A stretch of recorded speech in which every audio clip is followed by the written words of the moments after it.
Welcome back to my YouTube channel. मेरा नाम amine Shaheen है और आज जो हम टॉपिक डिस्कस करेंगे वो है electrolytic cell.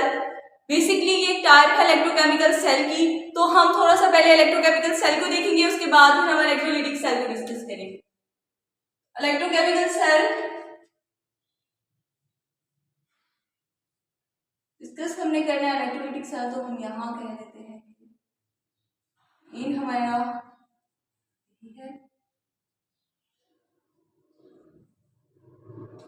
Electrochemical cell.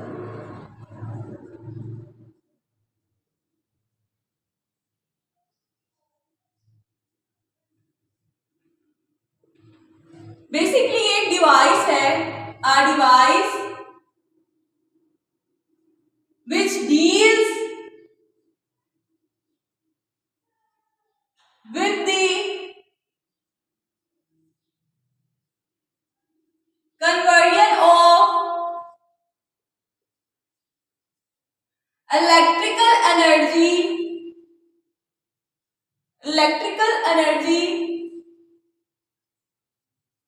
into chemical energy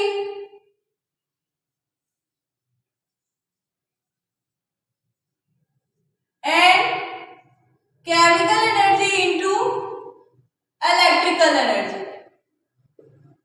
मतलब एक डिवाइस है जिसमें हम कन्वर्ट कर रहे हैं इलेक्ट्रिकल एनर्जी को केमिकल एनर्जी में और केमिकल एनर्जी को इलेक्ट्रिकल एनर्जी में। ये है इलेक्ट्रोकेमिकल सेल। टाइप्स इसकी कितनी है? दो टाइप्स हैं। There are two types of electrochemical cell.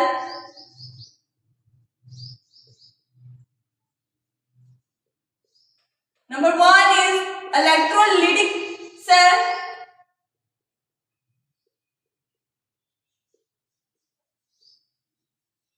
and number second is galvanic cell, या हम इसको वोल्टेज सेल कहते हैं सभी।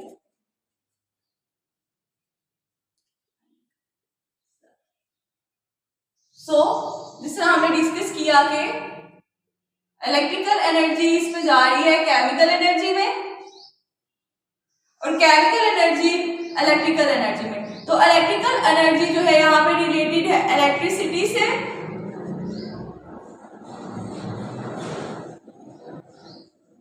And chemical energy chemical reaction से। केमिकल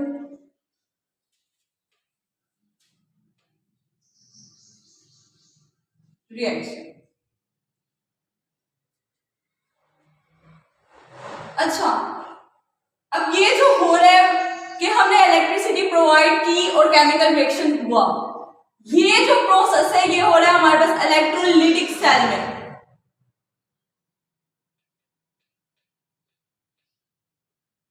और केमिकल रिएक्शन से हम इलेक्ट्रिसिटी की तरफ जो आ रहे हैं, ये केमिकल एनर्जी से इलेक्ट्रिकल एनर्जी की तरफ आ रहे हैं, वो किस में हो रहा है? गैल्वेनिक सेल में। इसका मतलब ये है कि यहाँ पे हमने इलेक्ट्रिसिटी प्रोवाइड की तो किस टाइप का रिएक्शन होगा? Non spontaneous. और यहाँ पे स्पॉन्टेनियस। नॉन स्पॉन्टेनियस और स्पॉन्टेनियस रिएक्शन तो डिफरेंस वैसे पता ही होगा, लेकिन एक्सप्लेन कर दें तो नॉन स्पॉन्टेनियस रिएक्शन जिसमें हम एक्सटर्नल एनर्जी प्रोवाइड करें और वो रिएक्शन हो, जैसे कि इलेक्ट्रोलाइसिस ऑफ वाटर, और स्पॉन्टेनियस जो खुद ब खुद हो जाए, जैसे कि for example rusting of iron. तो हमें इलेक्ट्रोलाइटिक सेल की यहां से ही डेफिनेशन समझ आ रही है, तो इसको डिफाइन करना बहुत इजी होगा। थोड़ा हम इसकी तरफ जाते हैं, अपने टॉपिक की तरफ।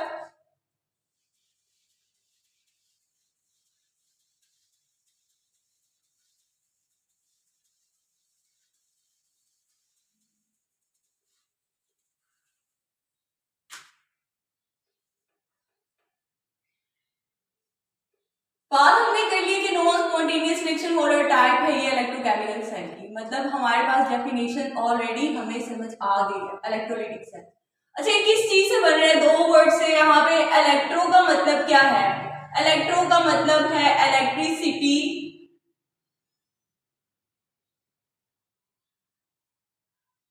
और लाइटिंग निकला है लाइसिस से, जिसका मतलब है ब्रेकडाउन।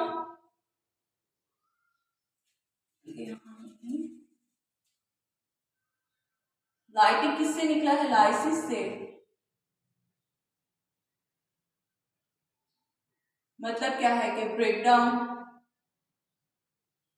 मतलब करंट गुजार के हम किसी चीज को तोड़ेंगे। तो डिफाइन करना इसको वैसे ही इजी है कि पहले हमने डिस्कस कर लिया है, हम इसको इसी तरह से डिफाइन कर सकते हैं। A type of electrochemical cell, electrochemical cell in which non-spontaneous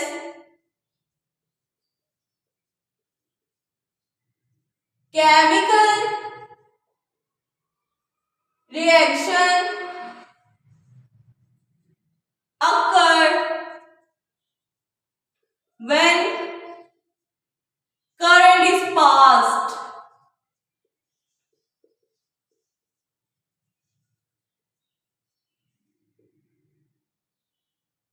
example इसकी आ जाएगी नेल्सन्स सेल। ये थी इसकी इलेक्ट्रोलाइटिक सेल की डेफिनेशन। अब इसकी कंस्ट्रक्शन की तरफ अगर हम आए, कंस्ट्रक्शन को देखें। फॉर एग्जाम्पल ये हमने ले लिया एक बीकर या कोई भी ऐसी प्लास्टिक की चीज जिसमें से करंट पास ना हो। उसके बाद फिर हमने दो मेटल प्लेट्स लेनी है, यहां रख देनी है। मेटल प्लेट्स नॉर्मली हम लोहे की या कॉपर जिंक कुछ भी। अब ये जो मेटल प्लेट्स हैं ये कनेक्टेड है किससे? ये कनेक्टेड है दोनों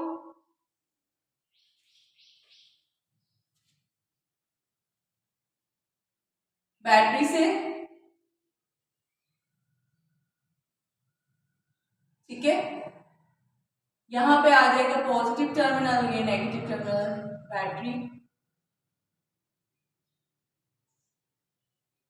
इन दोनों मेटल प्लेट्स को कलेक्टिवली हम क्या कहते हैं? इनको हम कहते हैं इलेक्ट्रोड। मेटल प्लेट्स को कलेक्टिवली हम कहते हैं इलेक्ट्रोड। अब ऐसा इलेक्ट्रोड जो कनेक्टेड है पॉजिटिव टर्मिनल ऑफ बैटरी से, उसको हम क्या कहेंगे? उसको हम कह देंगे एनोड। और ऐसा इलेक्ट्रोड जो कनेक्टेड है नेगेटिव टर्मिनल ऑफ बैटरी से, उसको हम क्या कहेंगे? उसको हम कहेंगे कैथोड। और ये डिप्ड होते हैं, ये दोनों इलेक्ट्रोड डिप्ड होते हैं एक हमारे पास इलेक्ट्रोलाइट के सॉल्यूशन में, इलेक्ट्रोलाइट के सॉल्यूशन में। ये आ गया हमारे पास इलेक्ट्रोलाइट।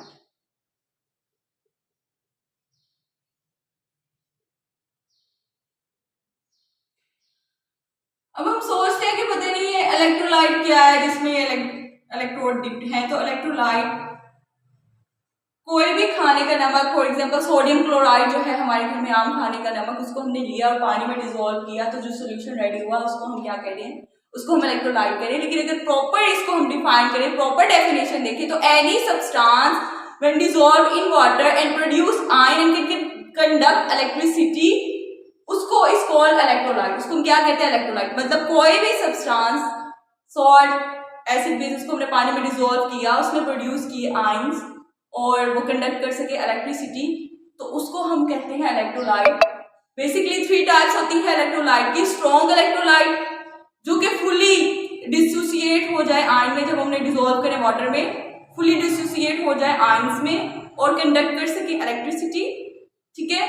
अच्छा, इलेक्ट्रोलाइट आयनिक भी हो सकते हैं और कोवलेंट भी हो सकते हैं। आयनिक जैसे कि सोडियम क्लोराइड और कोवलेंट जैसे कि हाइड्रोक्लोरिक एसिड। स्ट्रॉन्ग इलेक्ट्रोलाइट के एग्जांपल्स में अगर हम देखें तो स्ट्रॉन्ग इलेक्ट्रोलाइट हमारे पास सोडियम हाइड्रोक्साइड और sodium chloride, hydrochloric acid. Weak electrolyte second आ जाती है। वीक इलेक्ट्रोलाइट कैसे होते हैं? जो कि पार्शियली, जब हम पानी में डिसॉल्व करें तो पार्शियली डिसोसिएट हो आयंस में और कंडक्ट कर सके इलेक्ट्रिसिटी।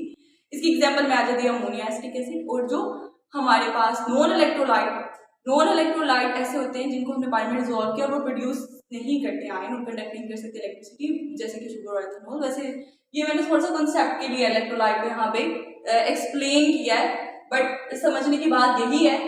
उसके बाद हमने बात की है कि हमने सोडियम क्लोराइड लिया है, उसको पानी में हमने डिसॉल्व किया है, तो Na पे क्या है, पॉजिटिव आयन, और क्लोरीन पे हमारे पास क्या है, नेगेटिव आयन। ठीक है, पॉजिटिव आयन को हम क्या कहते हैं, पॉजिटिव आयन को हम कहेंगे कैटायन। ठीक है, पॉजिटिव आयन क्या है, कैटायन, और नेगेटिव आयन इसको हम नाम देते हैं एनायन का। अब हमें पता है कि जो चार्जेस हैं वो ऑपोजिटली एक दूसरे को अट्रैक्ट करते हैं, ऑपोजिट चार्जेस हमेशा एक दूसरे को अट्रैक्ट करते हैं, तो ये आयन जो है वो मूव करते हैं अपने रिस्पेक्टिव इलेक्ट्रोड की तरफ। मतलब कैटायन मूव करेगा हमारे पास कहाँ, कैथोड की तरफ, यहाँ पे नेगेटिव चार्ज कैथोड की तरफ, कैथोड पे हमेशा क्या होती है, रिडक्शन होती है, और एनायन मूव करेगा किस तरफ, एनोड की तरफ, और एनोड पे हमेशा ऑक्सीडेशन होती है। यहाँ पे ये बात याद रखनी है कि कैथोड पे रिडक्शन होती है और एनोड पे ऑक्सीडेशन होती है। वैसे ये वर्किंग में डिस्कस करना है, लेकिन यहाँ पे थोड़ा सा जनरली बताया। तो कंस्ट्रक्शन में जब हम अगर इसकी कंस्ट्रक्शन लिखें तो कंस्ट्रक्शन हम इसकी इसी तरह से लिख सकते हैं कि इट कंसिस्ट ऑफ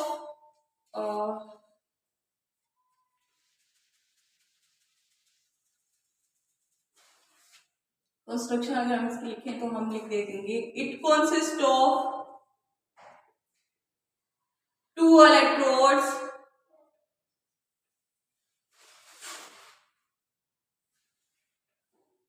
कि one is anode and other is cathode.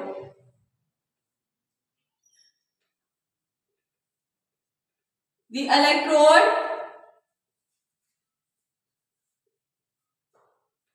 which is connected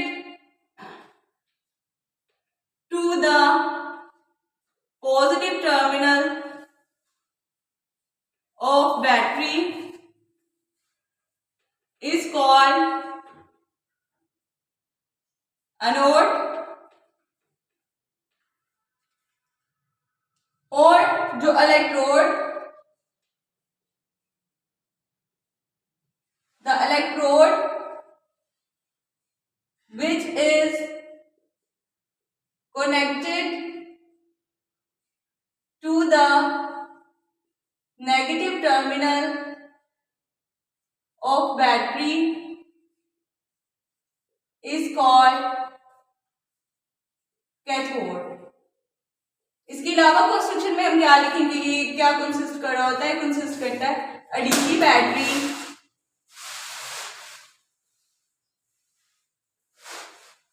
a solution of electrolyte.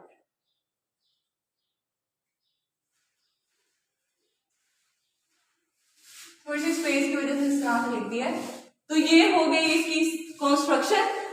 अब आएंगे हम इसकी वर्किंग की तरफ। अच्छा हाँ, बात हमने ये की थी कि जो यहाँ पर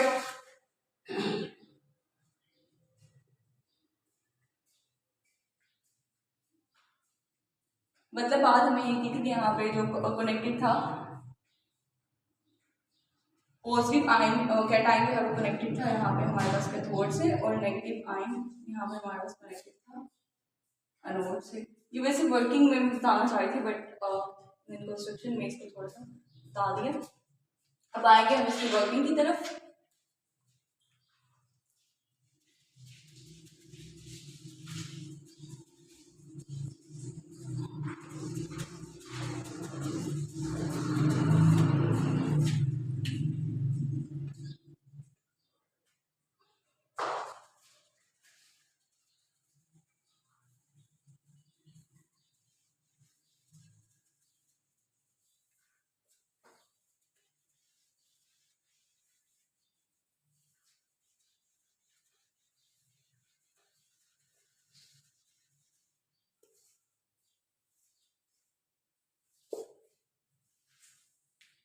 working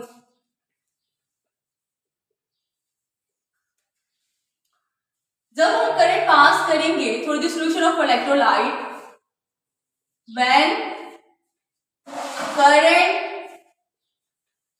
is passed through the solution of electrolyte। तो जो हमने डिस्कस किया था कि the ions will move towards their respective electrode, मतलब cations and anions।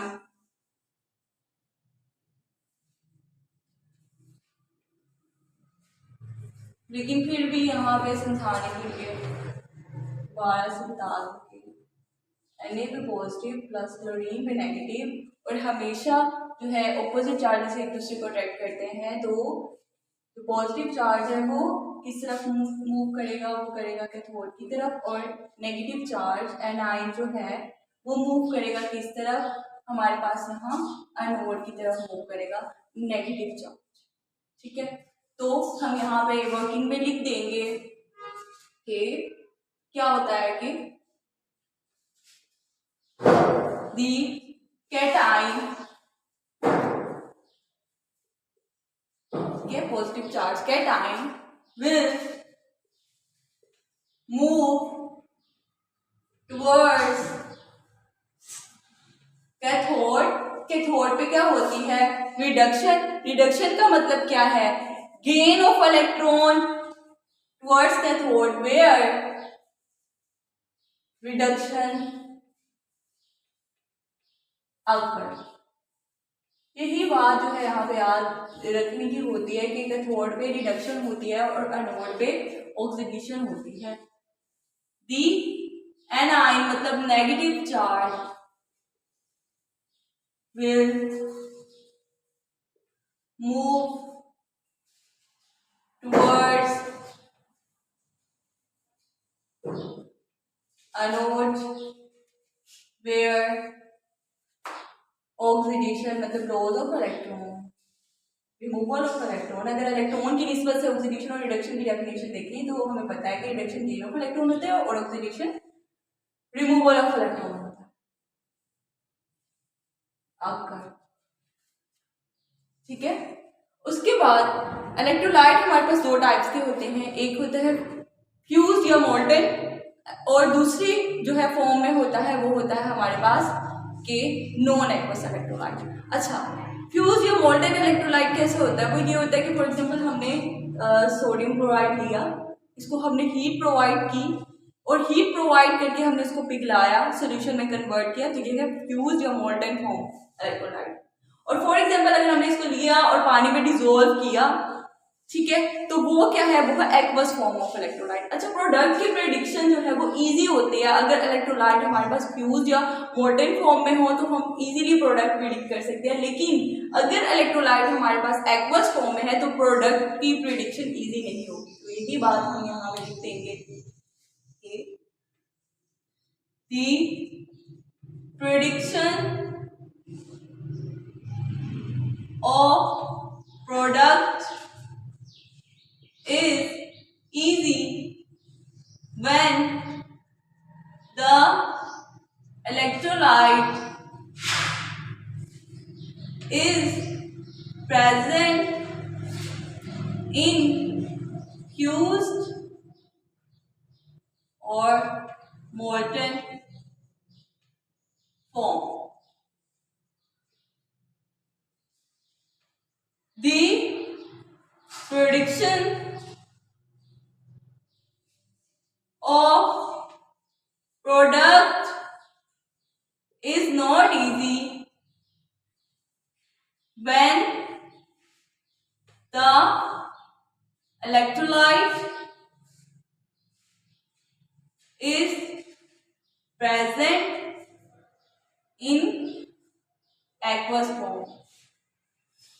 ऐसा क्यों, एक्वस फॉर्म में क्यों नहीं होता, क्योंकि वाटर आयनाइज हो जाता है।